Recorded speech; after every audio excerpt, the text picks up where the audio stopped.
A message from the Pigman. He was never called Eki now, because he was getting to be a real boy, nearly 6, with grey flannel trousers that had a separate belt and weren't kept up by elastic, and his name was Eric. But this was just one of those changes brought about naturally by time, not a disturbing alteration. He understood that.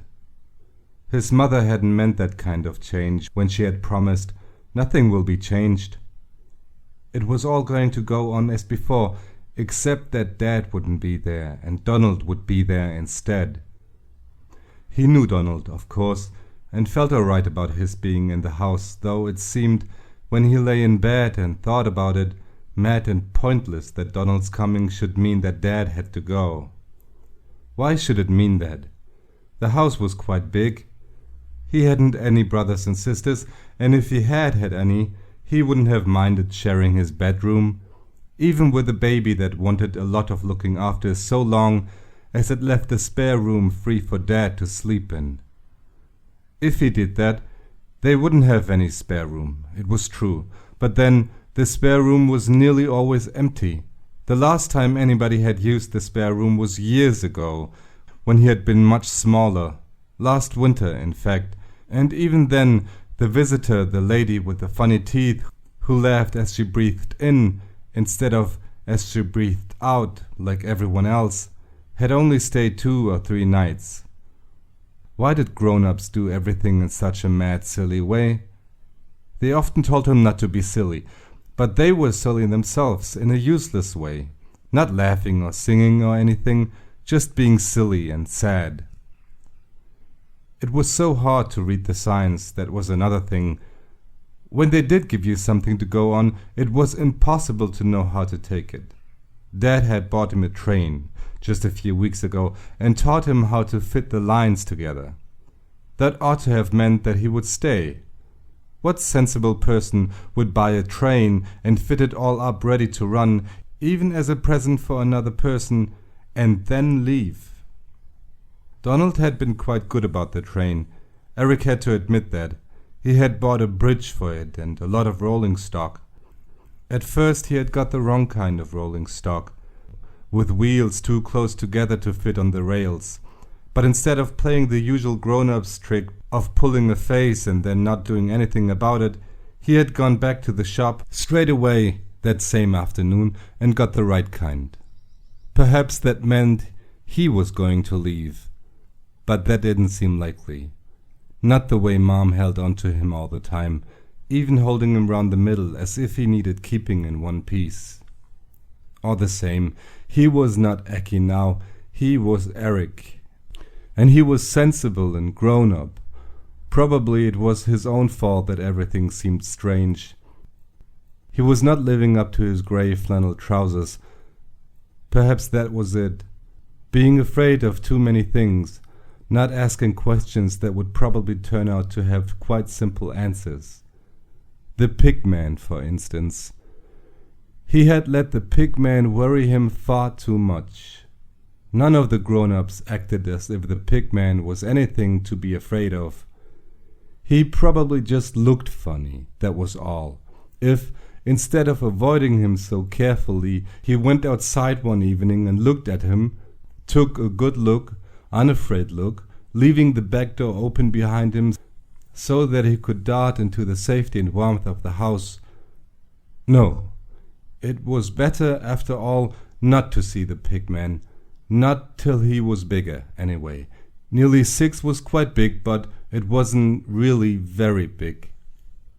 And yet, it was one of those puzzling things. No one ever told him to be careful not to let the Pigman get hold of him, or warned him in any way. So the Pigman must be harmless, because when it came to anything that could hurt you, like the traffic on the main road, people were always ramming it into you that you must look both ways and all that stuff. And yet, when it came to the Pigman, no one ever mentioned him. He seemed beneath the notice of grown-ups. His mother would say now and then, "Let me see, it's today the Pigman comes, isn't it?" Or, "Oh dear, the Pigman will be coming around soon, and I haven't put anything out." If she talked like this, Eric's spine would tingle and go cold. He would keep very still and wait, because quite often her next words would be, "Eric, just take these peelings," or whatever it was, "out to the bucket, dear, will you?" The bucket was about 50 yards away from the back door. It was shared by the people in the 2 next-door houses. None of them was afraid of the pigman either. What was their attitude, he wondered? Were they sorry for him, having to eat damp old stuff out of a bucket? Tea leaves and eggshells and that sort of thing? Perhaps he cooked it when he got home and made it a bit nicer. Certainly it didn't look too nice when you lifted the lid of the bucket and saw it all lying there. It sometimes smelled too. Was the pigman very poor? Was he sorry for himself, or did he feel all right about being like that? Like what? What did the pigman look like? He would have little eyes and a snout with a flat end. But would he have trotters, or hands and feet like a person's? Lying on his back, Eric worked soberly at the problem. The pigman's bucket had a handle, so he must carry it in the ordinary way, in his hand, unless, of course, he walked on all fours and carried it in his mouth. But that wasn't very likely, because if he walked on all fours, what difference would there be between him and an ordinary pig? To be called the pigman rather than the man-pig surely implied that he was upright and dressed. Could he talk? Probably in a kind of grunting way. Or else how could he tell the people what kind of food he wanted them to put in his bucket? Why hadn't he asked Dad about the pigman? That had been his mistake. Dad would have told him exactly all about it. But he had gone. Eric fell asleep, and in his sleep he saw Dad and the pigman going in a train together. He called, but they did not hear, and the train carried them away. "Dad!" he shouted desperately after it. "Don't bring the pigman when you come back. Don't bring the pigman." Then his mother was in the room, kissing him and smelling nice. She felt soft, and the softness ducked him into sleep, this time without dreams. But the next day his questions returned. Still, there was school in the morning, and going down to the swings in the afternoon, and altogether a lot of different things to crowd out the figure of the pigman and the questions connected with it. And he was never further from worrying about it all than that moment, a few evenings later, when it suddenly came to a crisis. Eric had been allowed, just for once, to bring his train into the dining room after tea, because there was a fire there that made it nicer than the room where he usually played. It was warm and bright, and the carpet in front of the fireplace was smooth and firm, exactly right for laying out the rails on. Donald had come home and was sitting in Dad's chair, but never mind, reading the paper and smoking. Mom was in the kitchen, clattering gently about, and both doors were open so that she and Donald could call out remarks to each other. Only a short passage lay between. It was just the part of the day Eric liked best, and bedtime was comfortably far off.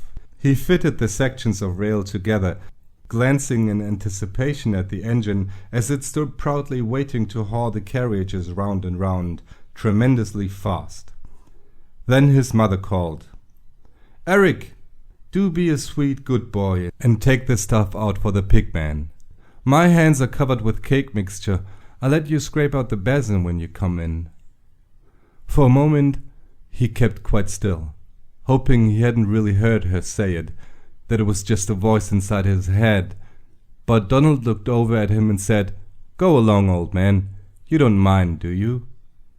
Eric said, "But tonight's when the pigman comes." Surely they weren't asking him to go out in the deep twilight just at the time when there were the greatest danger of actually meeting the pigman. "All the better," said Donald, turning back to his paper. Why was it better? Did they want him to meet the pigman? Slowly wondering why his feet and legs didn't refuse to move, Eric went through into the kitchen. "There it is," his mother said, pointing to a brown paper carrier full of potato peelings and scraps. He took it up and opened the back door. If he was quick and darted along to the bucket at once, he would be able to lift the lid, throw the stuff in quickly, and be back into the house in about the time it took to count to 10.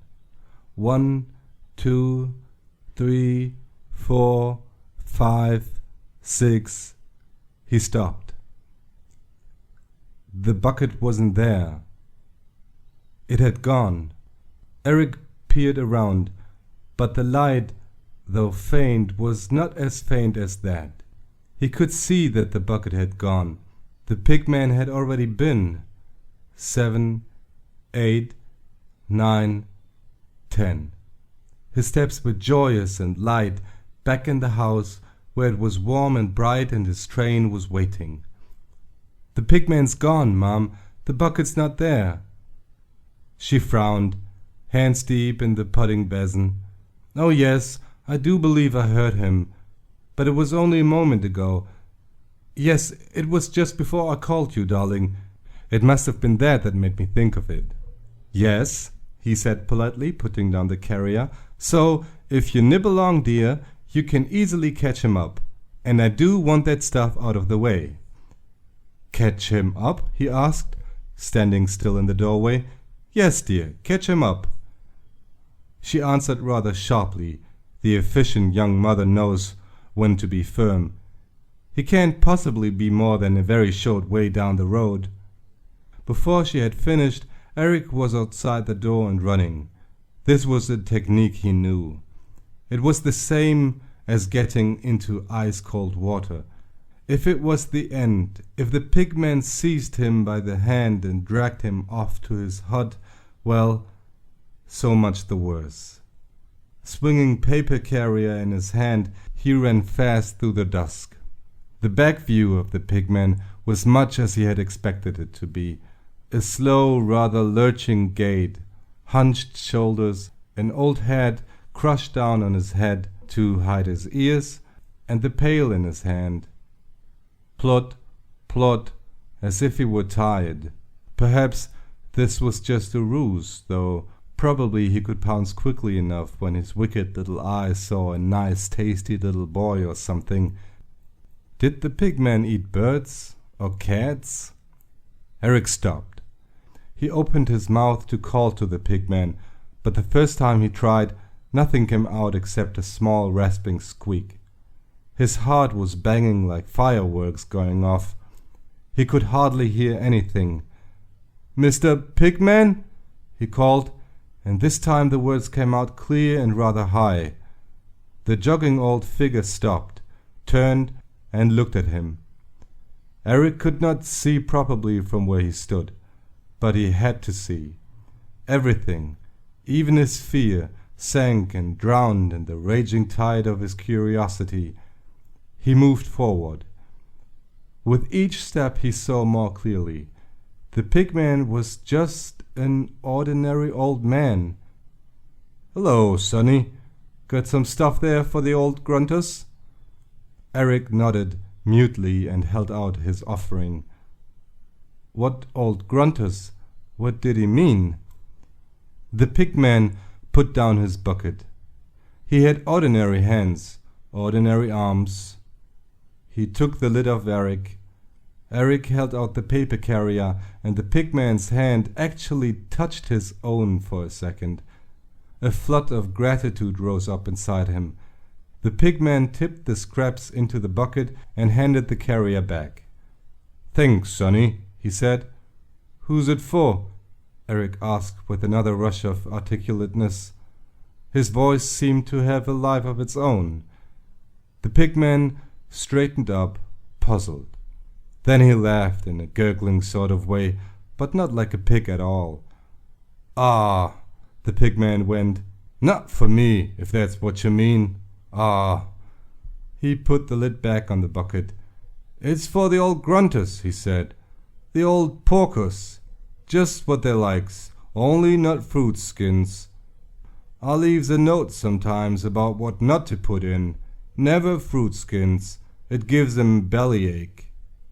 he was called the Pigman because he had some pigs that he looked after. Thank you, sir. Thank you, Eric. Good night. He ran back towards the house, hearing the Pigman, the ordinary old man, the ordinary, usual, normal old man, say in his just ordinary old man's voice, "Good night, Sonny."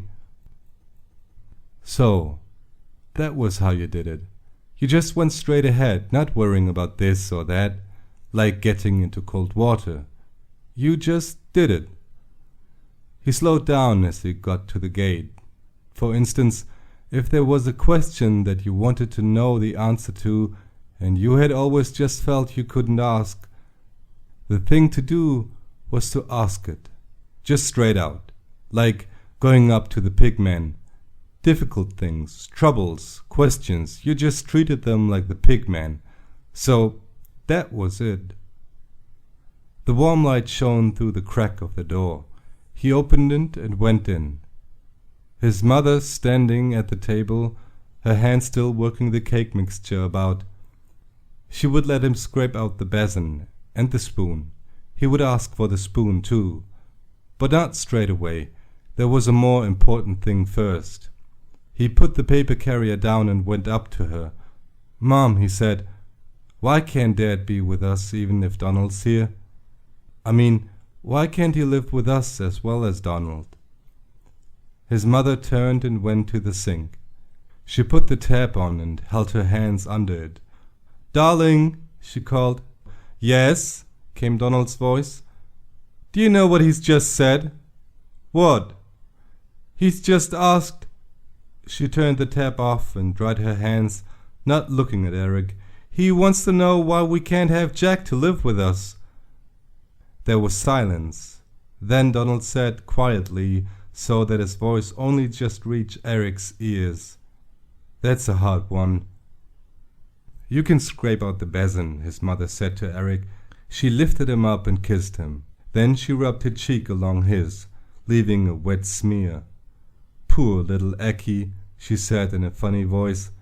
She put him down and he began to scrape out the pudding basin, certain at least of one thing, that grown-ups were mad and silly, and he had hated them all. All.